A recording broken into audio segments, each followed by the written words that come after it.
In this example problem, we have a sports question. I tend to have a higher than usual percentage of students that are sports fans. The NFL is the most popular American sport by a landslide. I figured it best, if I'm going to use this as a reference point for questions, to base my question upon the NFL. And in this question, we are going to test an age-old adage that defense wins championships. It's long been held that the reason that teams win Super Bowls, that win football games, is because they have a good defense. Well, we have information here in this example set from all 32 NFL teams. And for each team, we have the percent of games they won during the last year, how many yards they gained on average in each game, or their offense, if you will, and how many yards they allowed during each game, or their defense.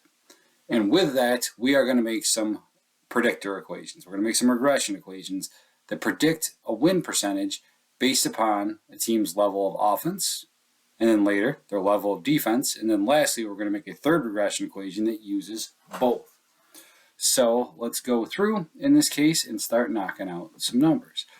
The first thing we got to find out is what the formula is going to be to compute a team's expected win percentage based upon yards gained. Let me shrink this down a little bit so I can fit more stuff on the screen. There we go. So to do that, one more time, we're going to use our friendly data analysis toolpack, and we want regression. X makes Y changed. We are saying right here that a team's offensive proficiency, their ability to gain yards, is going to influence or make change their win percentage for the year. So for this, the thing that's going to change, my response variable, is their win percentage. So I'm going to grab everything in column B. For what's going to cause that to change, or their predictor variable, their explanatory variable, whatever you want to call it, that's the number of yards that they can gain. I had the labels in there, so I want to make my labels tab checked so it shows up in there, and then I'm going to have an output range for it. Let's just put it underneath our table for solutions. I'm going to go with cell F28. And I'm going to hit OK. And just like before, I'm going to get a summary output in here that has at the bottom down here some expectations. This is a instance where regression can be weird based upon numbers. Our baseline that we have right here, our intercept, is saying that a team that doesn't get any yards gained, 0 yards gained, will win negative 48.95% of their games. It's not possible to win a negative percentage, but the assumption here in this case, because all of our numbers for yards gained are so high, is that you got to start at some point below 0. So it is definitely possible in a regression equation to have a baseline, an intercept. There's a number that makes 0 sense because you are under the assumption that the amount of the explanatory variable you have, in this case yards gained, is always going to make that positive. So just because you get a negative number for your intercept doesn't mean you did something wrong, especially if the values of X that you are testing for tend to be high. It's in fact likely to happen. So what is our regression equation based on yards gained? Well, Y hat equals A, or you could call it B of 0, I've seen that as well, plus B1 of X. So in this case, it's going to be equal to our intercept plus, whoops, I want to enter right there, equal to our intercept of negative 48.95 plus our slope, which is an additional 0.28 and change win percentage for each yard that a team gains. And our formula will be negative 48.95 plus 0.28x. In part B right here, we are asked to make a prediction on what the winning percentage will be for a team that averages 300 yards per game. Well, I can just use this formula up above, plugging in the level of X we're looking for, which is 300. So this is going to be equal to our negative 48.95 intercept plus our slope of 0.28 times the input that we have, 300 yards gained. And what we're saying right here is a team that gains exactly 300 yards per game on average is only expected to win 35.76% of their games. What is the coefficient of determination right here? What is the the portion of our output that is actually being predicted by our input, the portion of our win percentage that we can attribute towards yards gained. That is our R squared in this case because we only use one predictor variable.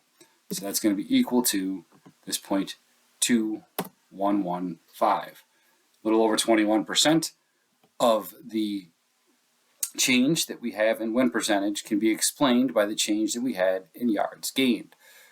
In D over here, we're supposed to do the same thing, but now instead of basing it on yards gained, our offense, we're going to base it on yards allowed, our defense. So I have to, unfortunately, come up with a separate table.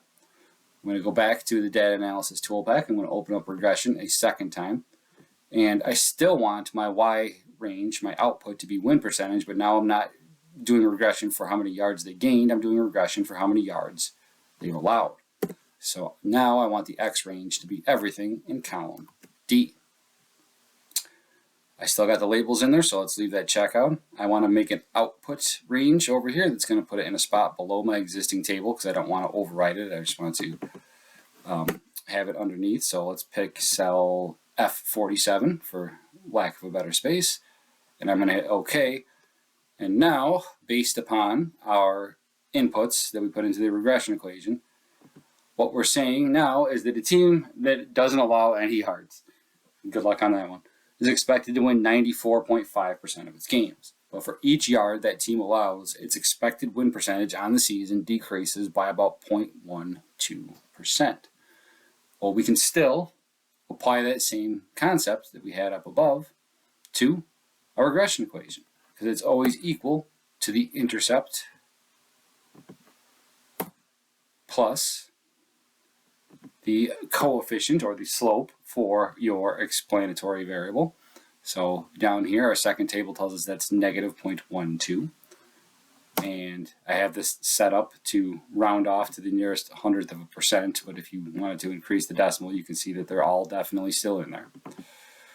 So our regression equation for defense is 94.54 plus negative 13 times x. Well, let's throw a value into that regression equation to get a prediction.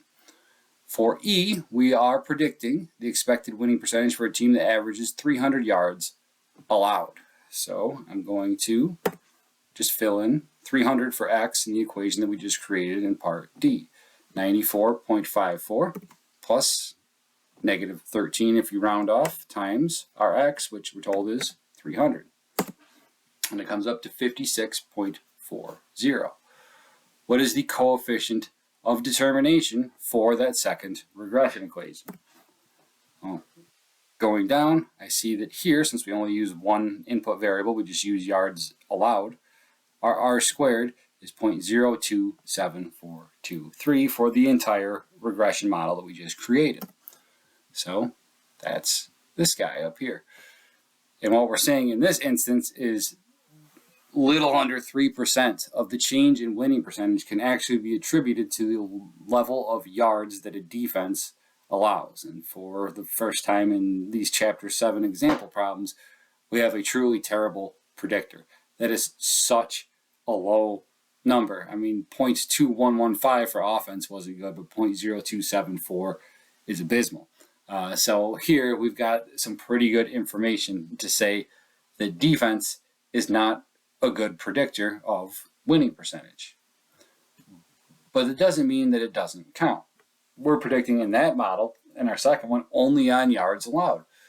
Maybe defense has value, but it has to have value by adding it to something else. We have to have other predictor variables that would go in that have a determination. And defense plays a role in determining your expected win percentage, but it can't be the only thing you're predicting win percentage on. So in H down here, we're not going to use one, we're going to use both. We're going to make a regression model that takes into consideration both the yards being gained and the yards being allowed. So one more time, back to my data analysis toolpack, clicking on regression.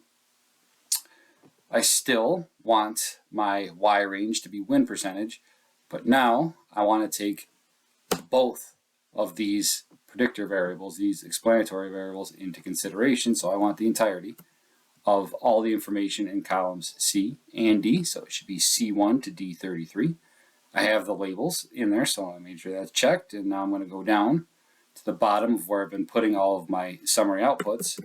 I'm going to put this new one into cell F66 right underneath the last guys that we had. I'm going to hit OK. And now we get a summary output based upon both. And this one says that a team that gains 0 yards but doesn't allow any yards, hypothetically, would win 11% of their games. For each yard that they gain during the game, their win percentage goes up by about 0.3%. For each yard they allow, their win percentage goes down by about 0.2%. And so now I can throw both of those into our regression equation, and I have it listed over here on the side. We're going to say that y hat, our predicted value, is equal to, I'm calling it b of 0 here. Some books will call it a. I've learned it as a, but b of 0 seems to be more popular. It's the same thing. That is our intercept, plus b of 1, the coefficient that we have for our first predictor variable, times how much input we're going to put in there, plus b of 2, the coefficient, the coefficient for our second predictor variable, times how much of that we were testing for. So what is my formula going to be here? Well, it's going to be equal to the intercept for the third one that we did, that 11.0875, plus, and now I'm going to open a parenthesis. I have my little formula bar going up on the top, hopefully you can read it, times the intercept, the coefficient, the slope that we have for our first predictor variable, times how much of that we're testing for. And it says right here we are testing for a team that averages 300 yards gained and 300 yards allowed. So I'm going to have that be 300. Plus, in a second set of parentheses, our second coefficient, this one for defense of negative 20248, times how many yards allowed on defense we are looking for, which also is 300. So your formula should be equal to this 11.0875 plus, in parentheses, this coefficient times the 300 yards gained that we're testing for, plus also in parentheses your second coefficient times the 300 yards allowed that we're testing for. When I throw that all in, I'm going to come up with 44.40. For a team that averages exactly 300 yards gained and 300 yards allowed, they're expected to win 44.4% of their games. What is our coefficient of determination for this particular regression equation that we have? Well, now we didn't factor it on just one explanatory variable. We didn't just do it just on yards gained or yards allowed. We did it on both, which means we need to use the adjusted r squared, not the total r squared, but the adjusted r squared. The reason being for this, and it's a little high concept, but the theory behind it is sound, is you can just keep throwing random variables in there. If each one has a r squared that's small, could be terrible like this one up here at 0.02, if you put enough of them in there, you're going to get an r squared that's incredibly high because it just keeps summing them up and adding. I could put 50 variables that suck as bad as this one in there, and I would end up with an r square of like 100. The adjusted r square uses a bit of calculus, and it penalizes your formula for how many different inputs you put in. So when you have multiple inputs in there, it's a much better predictor because it doesn't just accumulate overall. It makes sure that you're using the right things to test for. So for our last input that we have down here, the adjusted r squared for our third regression equation, it's told here that it is 0.228768. So what does this all mean over here? Well, looking in here, it looks like, according to the information that we have right now, allowing 300 yards of defense is a much better predictor of winning than 300 yards gained on offense. But it is a terrible predictor. Like, I have no faith in that prediction model at all with a coefficient of determination that bad. I have much more faith in the yards gained one, even though it's not a great number, of 0.2115, which means comparing these two numbers right here, we see that offense, the number of yards gained, is a much better predictor of win percentage than defense, the number of yards allowed. Now, that being said, do we just rule out defense and only consider offense into our equation? And the answer to that, down here on the third variable for adjusted R squared, is no. While by itself, testing for the defense, the number of yards allowed, had a terrible coefficient of determination, when we added it to the coefficient of determination for offense, it actually gave us a higher, a more accurate prediction in this case than it would if it was just offense alone.